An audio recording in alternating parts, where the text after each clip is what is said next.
Hey, welcome to FTM 31. I'm your host, DJ. Good to be back to talk MotoGP with you guys. Been supery dupery busy. Let me get some music on in the background because I like some music. I want to get another jam in here, but I got to bring it over from another. I have it on some of the other shows I'm on, but you should be able to hear this a little. So anyway, check, test. So I am DJ of Calling All Beings, the host of Full Throttle Moto 31. So Kayla right now is in between races. Really trying not to bug her. I know she had a huge weekend, but I guess what I'll do from now on is kind of send out when I'm planning on doing something and then see if they want to join in. Maddie is taking care of business over in Germany at the German GP with her husband. Not sure what she's working on, but obviously a couple weeks. Sekhmet Racing International return to the Women's World WCR, the World Championship racing under the banner of World Superbike. So, I hope to see them soon. I did send both of them a message this week. We wished Kayla a happy 17th birthday. And just super duper pumped that Kayla was able to knock out a third place podium in the race one of Moto America Supersport. And then she knocked out a second place in race two, which was awesome. So cool to see Kayla finally coming to terms with that motorcycle and the setup. And as she and I spoke about, I just kind of knew once those two things would come together that magic would happen. And Kayla proved this past weekend that she's as fast as those guys are at the front. She's very, very close. It's just a matter of time, and then she could be battling with PJ and that unstoppable force that is Matthew Skoltz on the Strack Racing Yamaha R6. Absolutely amazing. But as far as, Jake Lewis and the other guys and Stefano, I mean, Kayla the last weekend, even the weekend before, has gotten in front of those guys. So I'm sure they're seeing that there could be trouble as she's getting better in terms of their hopes of securing podium position. So congratulations to our homegirl, Kayla. We're very proud of her. Now, let's get up into some MotoGP to the DOGG. So what I want to start off with here is Pecco's dominance, because this was a thought that I had and maybe put out on Twitter a week ago after the win, and maybe I didn't, but this is kind of what I'm getting at with this take, folks. For me, when Pecco wins, there's something like really boring about it, which is totally unfair because he is dominating, just absolutely dominating right now in the sport. And I hope check. I hope everybody can hear me. Let me check my audio settings because I am not hearing. Test. Yeah, I'm getting good. Yep, I'm getting good audio, so we should be good. I'm not hearing the audio from StreamYard of the song I'm playing. So anyway, not important. Back to Pecco. I went and listened to several podcasts, including our friends from Everything Moto Racing, the Race MotoGP, the Race MotoGP podcast. And of course, Everything Moto Racing is, make sure I get these names right, Cameron, Declan, and Lauren, or Lauren, Cameron, and Declan. Great, amazing, beautiful minds for this sport. Obviously, everybody knows the race with Matt Beer, who was absent this week. No, actually, Matt Beer was there. It was Val Harunchi was covering F1 and Simon Patterson. Amazing. And Paddock Pass with David Emmett, Adam Wheeler, and Neil Morrison. And then sometimes, obviously, Steve English is on there as well. Amazing podcasts. So, and even Oxley Baum heard them this past week as well. It is boring when Pecco wins. When he jumps out and all of a sudden he has a 3 or 4 second lead and then the races are only there for second or third, it's a boring GP weekend. And so this was the thought in my head. And because I'll say these things, because obviously I don't have to stand in front of these riders, it wouldn't be nice to say that and then have to go interview Pecco, right? But everybody says the same thing. It's kind of like, wow, this weekend isn't so awesome. And it's really just because when Pecco wins, it's boring. If somebody else is winning, whereby it be a Maverick like at Coda, or if it were Pedro, if it were Mark, Jorge winning, and Pecco's sort of battling for second and third, it's kind of exciting. But when it's just Pecco running away with the race, it really isn't exciting for some reason. I really hate to say that, but that's what I see. And that's why I think last weekend was not the awesomest. Then obviously Mark had the issues with tire pressure. Enea Bastianini amazingly climbing through the ranks to get up into, I think he finished third place because Jorge held down second for the entire race. And he made some valiant attempts, but they have that bike dialed in so well. So Pecco's dominance, real quick. It's really interesting that, again, we have this conundrum of, is it the rider or is it the bike? And in the GP24, you see both. You see a rider like Pecco who is extracting the absolute most from that package in the GP24. And then you have a rider like Frankie, Franco Morbidelli, who we call Frankie or Fast Frankie. I say sometimes not Fast Frankie. Struggles with that package. Now, he did finish 7th. If I look at the standings this morning, and you kind of notice that in the practice, which set up our who was going to be make Q2, it was Vinales, Martin, and Oliveira were the top 3, and then you see Bagnaia was 5th. Whereas in the early one, we're seeing the very familiar situation where sometimes Bagnaia doesn't have things quite dialed in that first practice, and then they keep refining and refining the package. And by tomorrow, I predict that you will see Bagnaia in the second or maybe even the first position there in qualifying in Q2.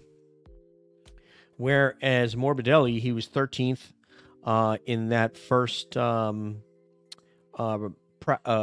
FP1, and then in the practice, I believe he was 7th, which kind of seems like where he's finished a couple of races. Yeah, he was 7th, right behind Bastianini. And I predict in the race he'll probably be something similar to that or even further back. But is it the rider? Is it the bike? The age-old question. It has to be both. You can have that package, and you can see when someone's a little bit inconsistent, like Bastianini. You see the results today.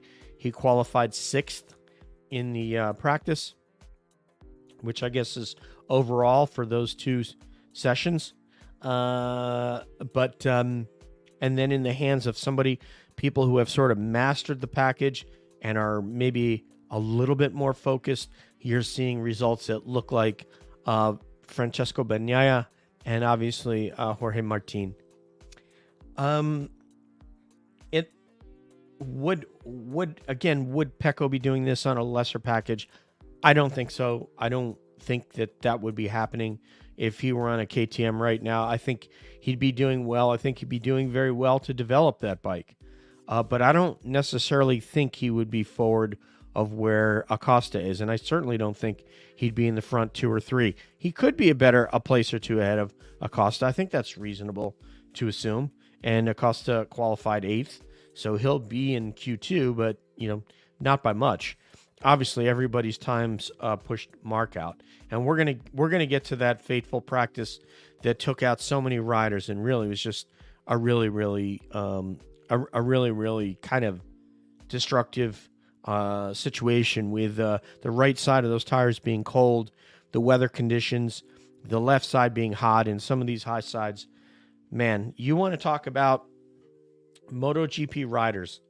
I mean, how tough they are to get back on those motorcycles. Mark, to have that kind of a high side and go out and set a time in one lap that lasted almost the entire practice until he got bumped down out of the top 10. That is amazing. I don't know how many minutes in before he was overtaken, but really, truly remarkable to make one flying lap right out of the pits and set that time. And I don't recall what it. Well, actually, I can tell you right now what it was. He set a 120.384 right out of the pits. I mean, that's really amazing, And then you look, it was only a few tenths that he was beaten by that took the top spot after. Yeah, it was a 119.622. So yeah, really it was a little more than that, but yeah, that's pretty awesome. Amazing job by Maverick this morning. So Pecco, amazing, but boy, it's a boring weekend when he's dominating, and it will be this weekend. I want to make a prediction. I had this prediction prior to the injury. You can check my Twitter at call_all_beings. I didn't think Mark was going to win this weekend, even if he were healthy and didn't have that high side, and he had a nice clean set of leathers on for the weekend like Pecco does. I think that Mark was not going to beat Pecco. I think right now the combination of that package and Pecco are a little bit much for Mark to overcome. He's obviously pushing a little bit, and the bike isn't as good, and you see those results. Those are the results you see.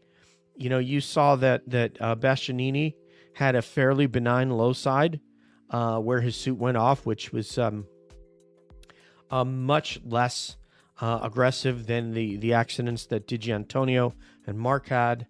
And so, he just doesn't have the package to compete with those guys. And I don't think his brilliance at the track was going to change that. I hope he proves me wrong tomorrow, because if not, I think doubt could start to creep in that could play a role in the rest of Mark's season until next year, when he's able to refresh over the summer and then get on a bike where he has so many engineers and technicians and designers of everything working towards his success. And that's why you see Bastianini doing so well. It's a combination of his talent and all those people working behind him.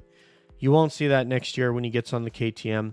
He won't be in this position, nor would Pecco either, because the KTM is still in development, great a package as it is, and we'll see what kind of success they have. Obviously, they lost their engineer. I can't remember what his name is right now, so forgive me, but he was the engineer that they stole from Ducati. Great move on their part. Could not come to terms with him on a contract, and so they let him go. But and I guess they have somebody in mind already that they're going to hire in his stead. I just can't recall his name, and it really doesn't matter. But just to know that it happened. Frankie, in my mind, so I'm going to go on a little bit of a Frankie rant right now. Frankie Morbidelli. I would and should love this guy. I'm Italian American. My wife's a Brazilian. I love Frankie's lineage. By all accounts, his personality is absolutely wonderful, and everyone loves him. But I think to a degree now, the results today, notwithstanding, he had a good day, but I think in a way he's kind of wasting that package. And you will see him get on that VR46 ride next year, and he'll get it because he's the first VR46 Academy member, and he's Valentino's homie. And we've said before on this channel, it doesn't matter what's fair. What's fair is whatever these manufacturers, whoever they want to sign. There really isn't a fairness thing to it. Valentino has the right to sign anybody he wants. Factory Ducati can sign Jorge Martin, or they can sign Marc Marquez if they want. It's business. So, but in our minds as fans and watchers and lovers of this sport, we can comment on what we think about it. Okay. But that doesn't mean the manufacturer should do it. It's just our opinion. It's their money, right? They can do what they want.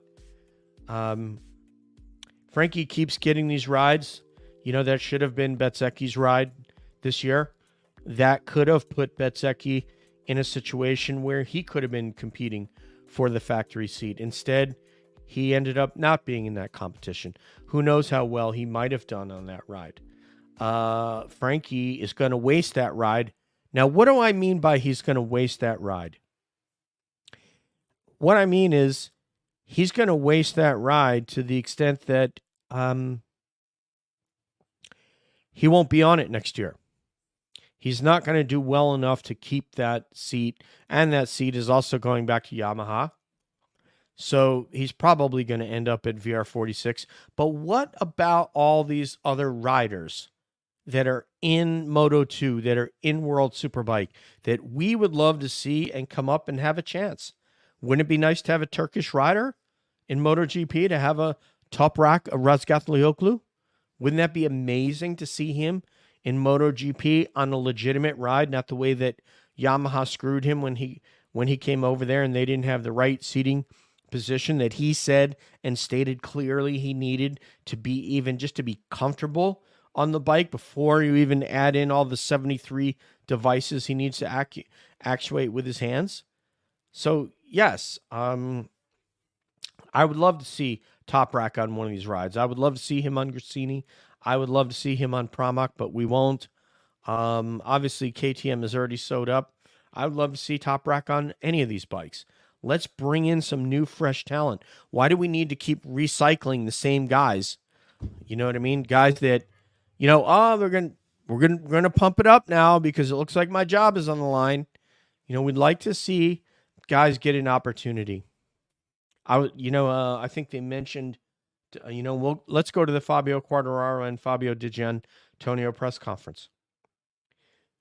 So let's go to that, and then what we'll do is we'll get to some of the names that he mentioned. He mentioned, so during that press conference, it was Digia, it was Alex, and it was Fabio Quartararo. And I thought that was brilliant what Fabio said. And I love the collegiality between these riders. You will hear people say, I want to see anger. I want to see rivalry. I want to see fake hate, pro wrestling hatred. We don't need that in MotoGP. That's pro wrestling. These guys, whether they're friends or they're not, you see Mark and his brother. Do they compete like they're brothers on the track? Mark goes and passes his brother. Doesn't care. In fact, he told his brother, peace out. I'm going to factory Ducati, brother. You're on your own at Grassini. You're either going to get signed or you're not going to get signed. But you ain't getting signed because of me, because I'm out. These guys compete on the track. But there's no reason that these 1% of 1%ers, of which there's 22 in the world, that they can't be friendly. And it was beautiful to see Fabio Quartararo said, in terms of who I think I need for this project, this guy right here. Need this guy. That was really nice to see that. Honesty. And I think it was touching for Fabio Di Giannantonio. Fabio Quartararo is this brilliant young man. He speaks English. He speaks French, his native language. He speaks Italian, speaks Spanish. I wouldn't be surprised if he could speak some Portuguese. Guy's amazing. He's extremely talented. He's one of probably the top 3 riders on the grid. And he's going out there and recruiting what he needs for his project. And he could have left. He could be sitting on a Ducati next year. It's probably what I would have told him to do. But he's playing a long game. He says Yamaha will be back. It's only a couple of years. We're all going to be riding 850s. Nobody has advantage in an 850. You got to give the guy credit, man. Got to give the guy a lot of credit. So yeah, I was very, very impressed with what those guys did. Very, very impressed. Anyway, what else do we have here? Well, let me check my virtual background. Looks like I need a little bit of fade here. There you go. And that at the top should go in. Good. Got it. All right. My background looks good now. There's no little fuzzies in there. Okay, so I thought that was really nice. Digia, we'll kind of see what he's made of. Easy thing for him to do, if you're Digia, the easy thing would be for Digia to stay on a Ducati, maybe. I mean, if you're going to give out a GP25, if you're going to put out, and Pecco, if you guys heard the Pecco press conference, he said, want to see 4 guys on GP25s. 4 guys, not 3, like Gigi Dall'Igna said, which means Gigi Dall'Igna will probably win. So if there's one bike that's going out that's going to be a factory bike to a satellite team, who are you going to give it to? I'm not giving it to Bits. I'm giving it to Fabio Di Giannantonio. That's who I'm giving it to, because obviously Marco Bezzecchi has been signed by Aprilia. He'll be on factory Aprilia next year. That was their folly, but if it were me, Fabio Di Giannantonio would be on that GP25 motorcycle. But it's possible that he could be on an M1, a 2025 M1, either in Alex Rin's place or in the place of on their the Pramac squad, which is going to have factory contract and factory machinery. I would ask you guys, what do you think? Would you replace Alex Rins with Fabio Di Giannantonio? What would you do? Or would you just put Digia on the factory Pramac, where he's going to basically be like Jorge Martin. He's going to be have a factory contract, factory rider, but on a satellite team. So apparently, part of the negotiation between Quartararo and Yamaha was that there would be a second team and that they would be giving factory support so that whatever riders they could get in there. I love this. This kind of stuff you'll see LeBron James do in the NBA. This is wonderful what he's done. And I hope Di Giannantonio accepts it, because I couldn't be more impressed with him. I really couldn't. Mark took his Grassini seat. He took those eggs and he scrambled them, and he made scrambled eggs and toast out of them. I mean, he's sitting over there as the best 2023 rider, GP23 rider outside of Marc Marquez on the grid. I mean, he's blown away what Bezzecchi's done. Amazing rider. So I really love what he's done. Let's see. Let's go to, again, Remy Gardner's back. I think that's awesome. I'm glad to see that he's getting a chance on the M1 this weekend. Remy Gardner is a dog, man. What a tough guy. I'll never forget Joe Roberts talking about the first time he remembers tangling with Remy Gardner on the track and feeling Remy Gardner's tire on Joe's shoulder trying to take that inside line. Amazing. Let's see. So let's go to this weekend real quick. Man, there were so many wrecks today. Mark's high side was vicious. So if you're a Formula One guy or gal out there, and you saw what happened with that high side of Marc Marquez, started off by losing the front, back started to come around, back caught traction, and Mark knew it, and he got launched. He broke, apparently, his pinky finger. He has bruised ribs. As my friend Simon, I shouldn't say my friend, somebody I've met, Simon Patterson, says he probably shouldn't be racing. Yeah, that's probably true. Unfortunately, they just don't take injuries as seriously. The GP medical staff's like, okay, this person's breathing. They seem to have their arms and legs all seem to be attached. Okay, I don't see skull fractures. Okay, let's send him back out on the track. It seems like that's the standard. Can you put how many fingers you see? Can you speak clearly? Those kinds of things, and like you're out there. So Marco Bezzecchi had a vicious high side. Aleix, due to the earlier injury, only made it, I don't know if they said 1 lap or 3 laps, and he couldn't go anymore. God bless him. He's hurting. I think it's pinky finger, that he uses for the throttle of his right hand. Just so many guys went down today. Pedro went down. Just tons of guys went down. Joan Mir went down, made those gesticulations like Marquez made last year. Do have much respect though, man. Much respect for Joan Mir sticking it out and staying with factory Honda next year. He could leave. He could grab one of these seats. So it could be two things. It's pride, it's money, and it's, hey, I came to make a project better and I really didn't finish the job. I just left. And left Luca Marini hanging. So I think it's value added that he's staying. And boy, in Japan, Honda, get yourself a place in Barcelona, man, and get this thing figured out, because this is bad. This is really, really bad. Really bad. There are too many guys that just, I heard for the first time today. I don't know if it was Simon Crayford saying that our friend Taka Nakagami, might call it a career after this season, and obviously he's just riding around the track, trying not to get himself really hurt for the rest of his life, and you can respect that. Try to develop the product. He's stayed through several different riders, just like Stefan Bradl. But I respect Taka, and I respect whatever decision that he makes for his future. Trying to think in other news. So that seat is open. His seat could open up right there at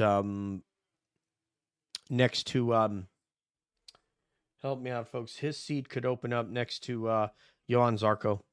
And if that's the case, maybe Ayagura makes the move. I mean, at some point, you got to move, man. You got to go. You got to take that bike, take its warts. Don't think of it as a career killer. Raul Fernandez is still here. I mean, look at Raul. Had a great day today. Still doesn't have his GP 24, but I asked Simon Patterson. He says that Raul Fernandez will, when we come back from this summer break, Raul will have his GP 24.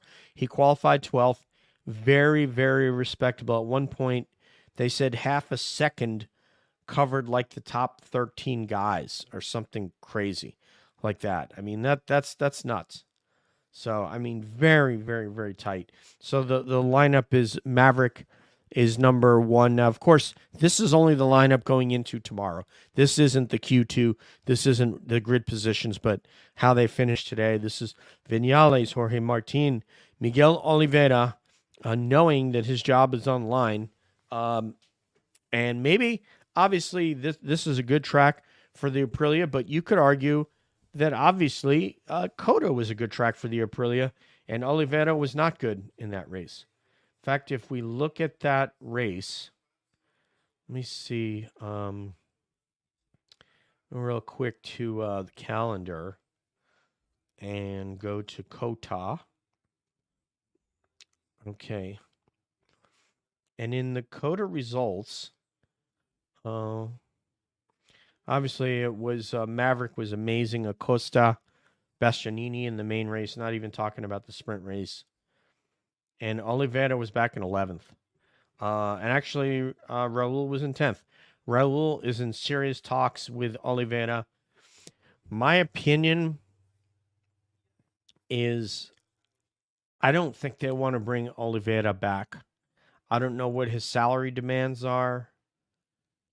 I don't think they've seen enough from him this year that he's gone after it enough or that he's hungry enough. Obviously, he has talent. Everybody out there has talent. Everyone's talented. I don't think they've seen enough. I don't know that he'll be back. They said they have spoken with Joe Roberts today.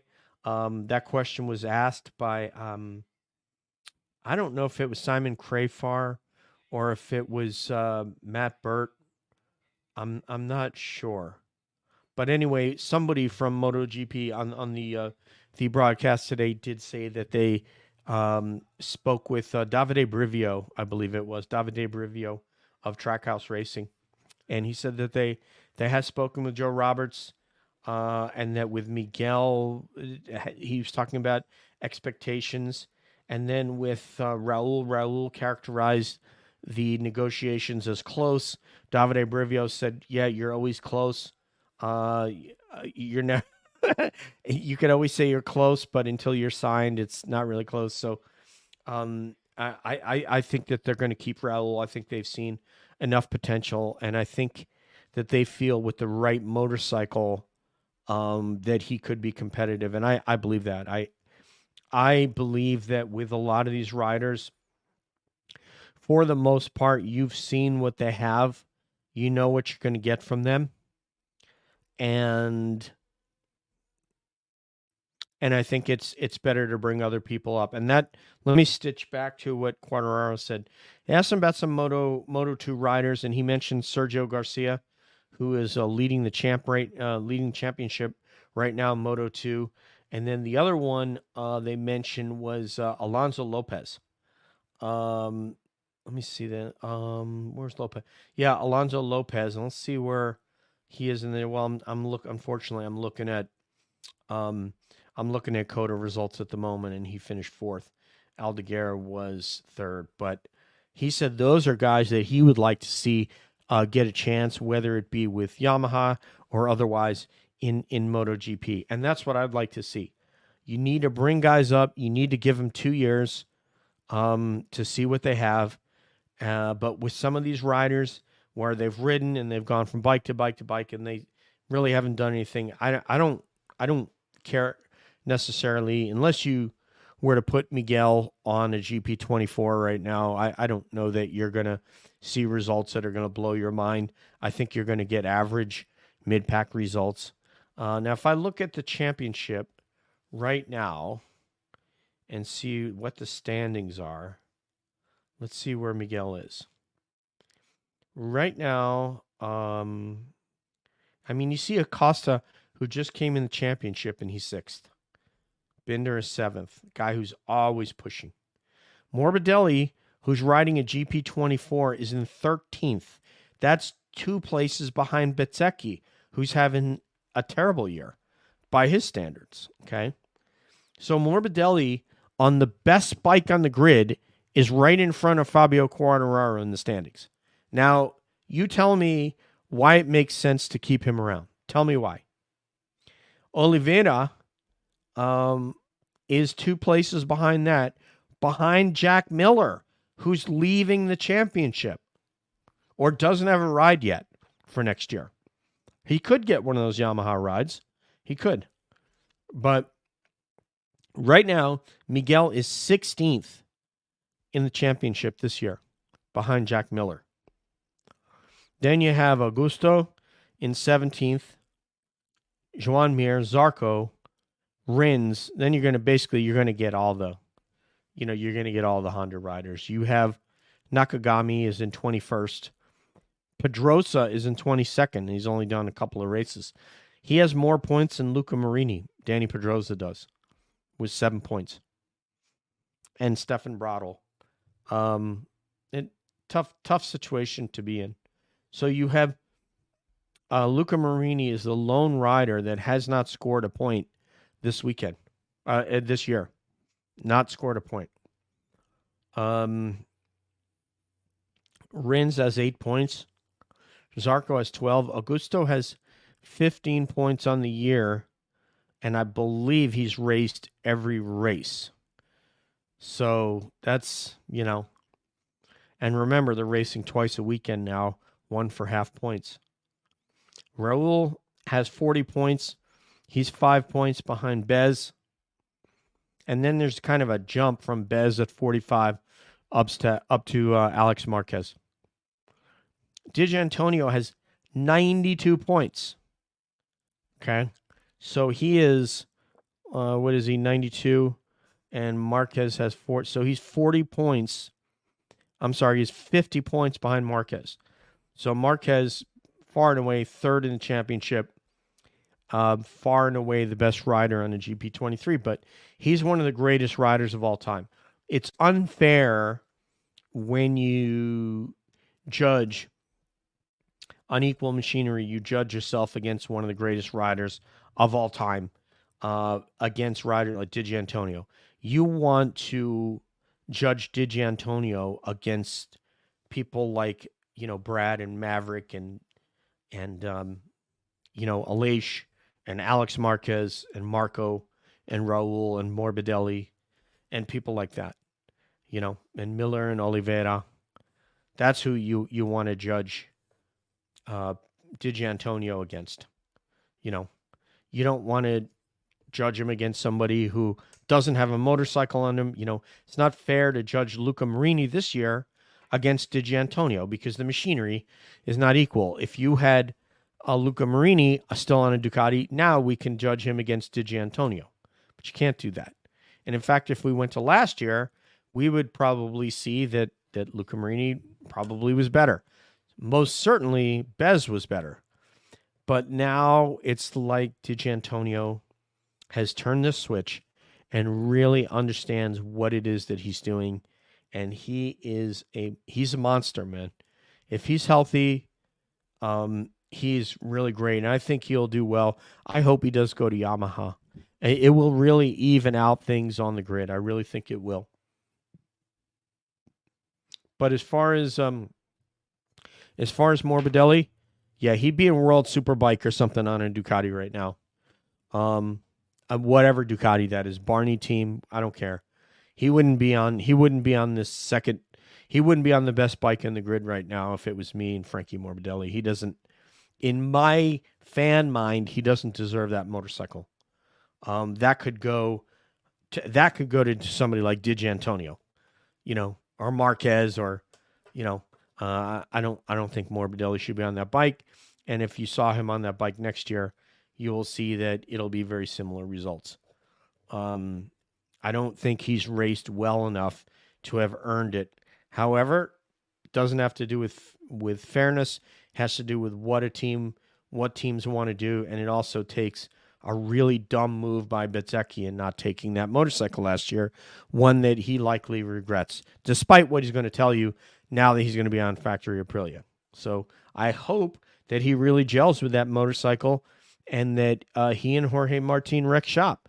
That would be awesome next year if those guys are running up front. I would love that. So we'll see what happens. Anyway, look, let's call it a night. There's a great MotoGP weekend potentially ahead of us, depending upon who's healthy. So many guys have hit the ground, unfortunately. So many guys have gotten hurt. I'm praying, hoping that everybody's okay and that they feel safe and they feel strong mentally and physically to go out there and battle tomorrow in qualifying and in the sprint race and then in the main race. Simon's pointing out there's definitely a problem. That's the sport, man. Unfortunately, that's racing. That's sports. Is it right? No, it's not right. These guys should be taken care of. Their health should be guarded. This is probably why they need a rider union. Oh my God, DJ said union. But they probably need a rider union. And maybe in a test rider role, Leish would be good for something like that. Or Zarco, right? So anyway, thank you, everybody. It was awesome. It was awesome chatting with you tonight. Follow us on YouTube. It is at Full Throttle on Twitter, it is at Throttle_31. On YouTube, we are Full Throttle Moto 31. You'll see us there with Kayla. And hopefully the ladies will come back soon and grace us with their presence, their knowledge, and their insights. So everybody out there, all you motorcycle fans, keep spreading the word about how amazing our sport is. Try to get some of those Formula Ones over here. Welcome, Lewis Hamilton. Coming by Grassini. We would love to have you, Lewis Hamilton. Welcome, bienvenidos, benvinda, etc. We would love to have you in MotoGP. So thank you, everybody. Peace out. One love, and we'll see you down the road or down the track.